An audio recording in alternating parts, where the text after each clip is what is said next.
Shri astro ചാനലിലേക്ക് എല്ലാവർക്കും സ്വാഗതം. എന്നെ സപ്പോർട്ട് ചെയ്ത എല്ലാവർക്കും നന്ദി. മിഥുനം ലഗ്നക്കാർക്ക് ഗുരു ലഗ്നത്തിലാണ്. മിഥുനം ലഗ്നത്തിൻ്റെ 7ാം ഭാവത്തിൻ്റെയും 10ാം ഭാവത്തിൻ്റെയും ആധിപത്യം ഗുരുവിനാണ്. മിഥുനം ലഗ്നക്കാരുടെ കാര്യം എടുക്കുമ്പോൾ നമുക്ക് ഏറ്റവും കൂടുതൽ എടുത്ത് പറയാനുള്ളത് വിവാഹമാണ്. എന്താണെന്ന് വെച്ച് കഴിഞ്ഞാൽ 7ാം ഭാവത്തിൻ്റെ അധിപനായ വ്യാഴം ലഗ്നത്തിൽ നിൽക്കുന്നത് കൊണ്ട് 7ാം ഭാവത്തിലേക്ക് വ്യാഴത്തിൻ്റെ തന്നെ ദൃഷ്ടി വരും. അപ്പോൾ വിവാഹത്തിന് ഏറ്റവും പറ്റിയൊരു ടൈം പീരീഡാണിപ്പോൾ. വിവാഹം കഴിഞ്ഞവർക്ക് നല്ല ദാമ്പത്യ സുഖം ഉണ്ടാകും.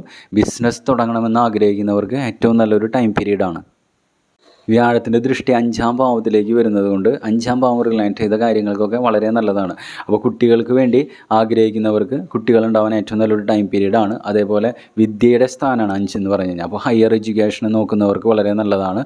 അതേപോലെ നമ്മുടെ മന്ത്രവിദ്യയുടെ ഒരു സ്ഥാനം കൂടി ആയതുകൊണ്ട് നമുക്ക് മന്ത്രോപാസനയ്ക്കൊക്കെ പറ്റിയൊരു ടൈം പീരീഡാണ്. വ്യാഴത്തിൻ്റെ അടുത്ത ദൃഷ്ടി വരെ 9ാം സ്ഥാനത്തിലേക്കാണ്. 9 എന്ന് വെച്ച് കഴിഞ്ഞാൽ നമ്മുടെ ഭാഗ്യത്തിൻ്റെ സ്ഥാനമാണ്. അച്ഛൻ റിലേറ്റ് ചെയ്തുള്ള കാര്യങ്ങൾ നമുക്ക് 9 വെച്ച് നോക്കാം. പിന്നെ പൂർവിക കാര്യങ്ങൾ 9 വെച്ചിട്ട് ചിന്തിക്കാൻ പറ്റും. പിന്നെ ഹയർ എഡ്യൂക്കേഷൻ 5ഉം 9ഉം വെച്ചിട്ട് ചിന്തിക്കുമ്പോൾ വ്യാഴത്തിൻ്റെ ദൃഷ്ടിയുള്ള കാരണം കൊണ്ട് ഹയർ എഡ്യൂക്കേഷൻ ഏറ്റവും നല്ലൊരു ടൈം പീരീഡാണ്. പിന്നെ ഭാഗ്യത്തിന് നല്ല വൃദ്ധിയുള്ളൊരു ടൈം പീരീഡാണിപ്പോൾ.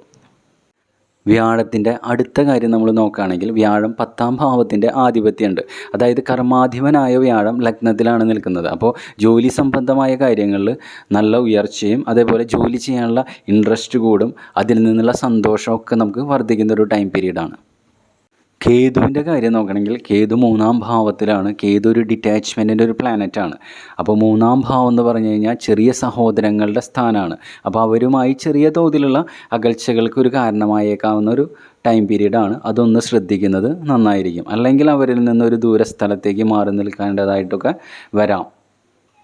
അടുത്തത് നമ്മൾ രാഹുവിൻ്റെ കാര്യം എടുക്കുകയാണെങ്കിൽ മിഥുനൻ ലഗ്നക്കാർക്ക് രാഹു എന്ന് പറഞ്ഞാൽ വളരെ നല്ലൊരു പ്ലാനറ്റാണ്. അതായത് ലഗ്നാധിപനായ ബുധൻ്റെ മിത്രമാണ് രാഹു എന്ന് പറഞ്ഞു കഴിഞ്ഞാൽ.